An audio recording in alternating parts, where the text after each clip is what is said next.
and there's always been good and evil in the world, and as soon as we don't realize that there's evil, we fall prey to it. I want to go to some phone calls now. Tito in Canada, you're on the air, Tito. Finish up the point you wanted to add. Okay, great. I mean, just to make one thing clear, I don't really feel comfortable giving a full review of the movie. It doesn't come out till tomorrow, so I'd really like to preserve... Okay, whatever. You said you wanted to talk about the movie, so I'm giving you a chance to. Whatever. Yeah, no, I appreciate it. I just wanted to let everyone know that it's a great talking point for those people who may not be familiar with the false flag attack, and it brings up a lot of... This movie touches on basically so many things that we talk about here on the show, and so many things in the truth movement, whether it's the one conspiracy figure who is trying to get the truth out and fighting against the New World Order, even right till the end, to never compromise, even in the face of Armageddon, and that's a message that we can all take to heart as well. It's a fantastic movie, and I just want everyone to see it so that when they have their friends and they want to talk about these kind of things, this is another springboard. It's another opportunity, and it's another place for us to bring up these points about how these things happen, not only in the superhero world they're showing, but in our world as well. Yeah, but you say it's a fantastic movie. Weren't you saying that they stage a false flag attack to bring world peace? I mean, that's how the Illuminati operates and thinks. Are you saying it's fantastic because it's a great way to get people to wake up because they only operate in popular culture to understand what false flag terror is? That's true. And secondly, the movie doesn't necessarily say that this is the right decision or a good decision, and allows the viewer to become engaged and sort of question what they're seeing, and the motives behind it. It surely doesn't paint it in a good picture. Okay, let me ask you this question, and then I want to ask Mr. Williams this question. Marcus Williams, our guest, Nubian bookstore owner outside Atlanta, Georgia. Children of Men and scores of other films the last couple of years come out. V for Vendetta. The government's putting the deadly bioweapon in the vaccines to bring in martial law. The government sterilized the people. The government staging bombing attacks to bring in control in the film Children of Men. All these, and I've gotten a chance to actually know some high-level Hollywood people, and I've seen the tribulations they've gone through trying to get the truth out because there's a group above Hollywood controlling them and threatening them, even threatening their families and doing smear campaigns. So I do know that all of Hollywood isn't controlled, but when I talk to them, they tell me who is controlled and admit the Pentagon and CIA. I've had the X-Files, folks on, Dean Haglund, saying the CIA planted the story of flying a hijacked jet in the World Trade Center. The government uses a drill to make NORAD stand down. Exactly what happened on 9/11 aired 6 months before. So it's not all just one monolithic thing. Do you think, Tito, and then Marcus, do you think that this is a rebellion in Hollywood, or is this revelation of the method where they're subconsciously conditioning us? Why do you think so many of these movies are coming out now? I mean, almost every science fiction or action movie, the last Die Hard movie, an evil guy in the government staging the thing to cause a fire cell to blow out the economy. What do you think's happening, Tito? Well, I think, first of all, for Watchmen, I mean, it was written in 1985, so it takes that sort of political, still a little bit with the Cold War mentality behind it, and and we're looking at it after 9/11. But notice how we're entering back into that now, though. We're going back into the Cold War. It is very sophisticated. Go ahead. And I just feel like the movie is set in a different time, and it uses superheroes in place of government, because in this movie, essentially, the superheroes act on behalf of governments, sometimes, and even bigger than the government when they take in their full power over the world. And so, while it doesn't come out and necessarily say, hey, governments can do this or that, it puts the idea in your head that these people who may be benign appearing and wanting to help the world, sometimes in their cold logic, make very horrific decisions. Yeah. All right. Thanks for the call. The rest of us. Thanks for the call. I'll do a review coming up Monday. I'm going to see it Saturday with some of the guys. It's somebody's birthday here, so we're going out. A rarity of kind of celebrating the Obama deception's done. Take a few nights off and actually go out and eat and stuff. We do that. But that's what the higher level Illuminist, Masons, Rosicrucians do, is when people love these archetypal superheroes, those are taking the place of the angels, the gods they worship at Skull and Bones and other things. And so that's that message they're giving. Give us your take on this, Marcus. I think that I think that most definitely a lot of those movies are coming out with the government,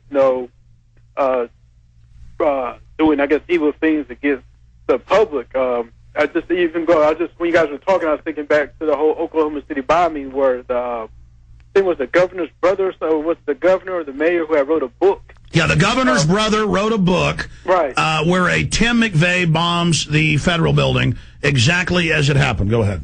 And had the exact, I think the guy who did it had the exact same or similar spelled last name as Timothy McVeigh in the book. And I think a lot of it is just a lot of conditioning the people subconsciously through these movies to, just to accept. It's really mind-boggling. I agree. No, I agree with you. It's mind-boggling. And that's why they'll allow directors, because I've looked into this, that are actually on our side. The big boys will say, go ahead and let them do it. And the directors themselves don't realize they're being manipulated. But right. I mean, take Oliver Stone as Any Given Sunday. It's the Aztecs versus the Knights Templars. Everything is Illuminati in that film. That's Oliver Stone letting you know that he knows what's really going on. Mm-hmm.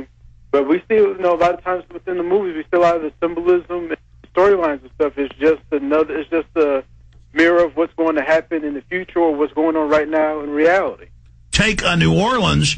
Oil storm aired 9 months before Katrina hit. Mayor Ray Nagin took part in the film where exactly what happens, and then it comes out 9 months later.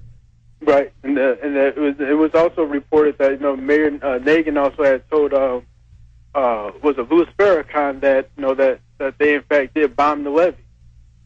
And we saw, the movies with the oil storm movie, we see them just predict exactly what happened with Hurricane Katrina was predicted or shown, many months in advance through that movie. It's really crazy out. It's just these Luciferians are magicians. They believe in magic. They believe in numbers. They believe, when you read, and I've bought the official black magic books that been republished for 500 years and read them. And they call it lesser magic. They believe that by showing you what they're going to do first, that gives them even more power later.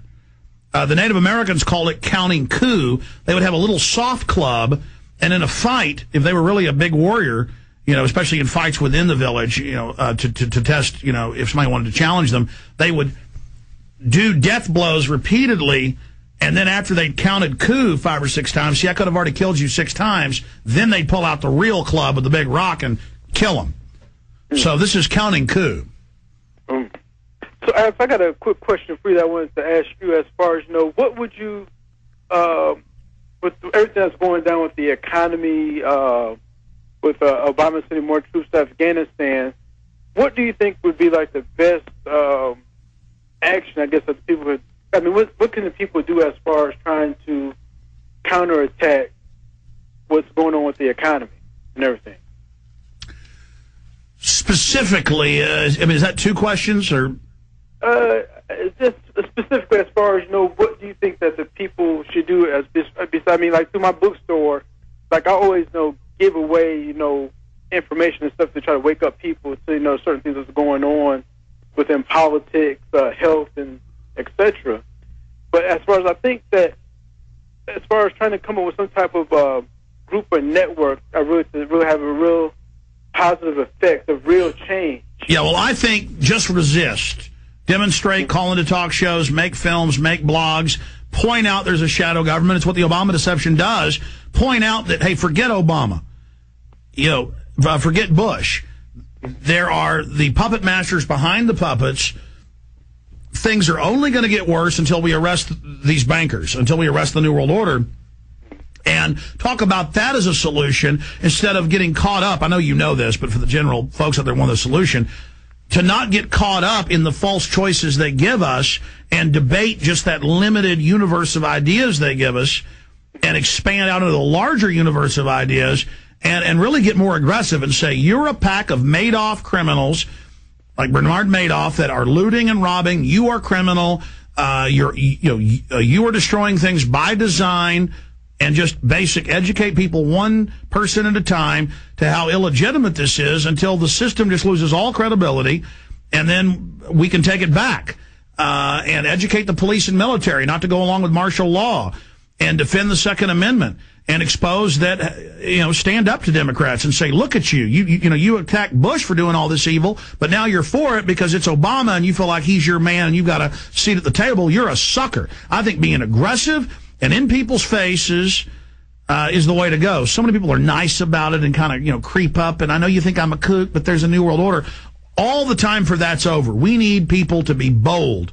Fortune favors the bold. What did Frederick Douglass say? Freedom is not given. It is taken. It is seized. We just have to get aggressive and know we're right and know we have power and know we can affect change and develop our communities and love each other like Mahatma Gandhi said and fight against these corrupt people. Does that answer your question, Marcus? I think you hit the nail right on the head. You gave the answer that I was looking for. All right, stay there, sir. We all get answers from each other. We'll be right back with more calls from Marcus Williams. Stay with us.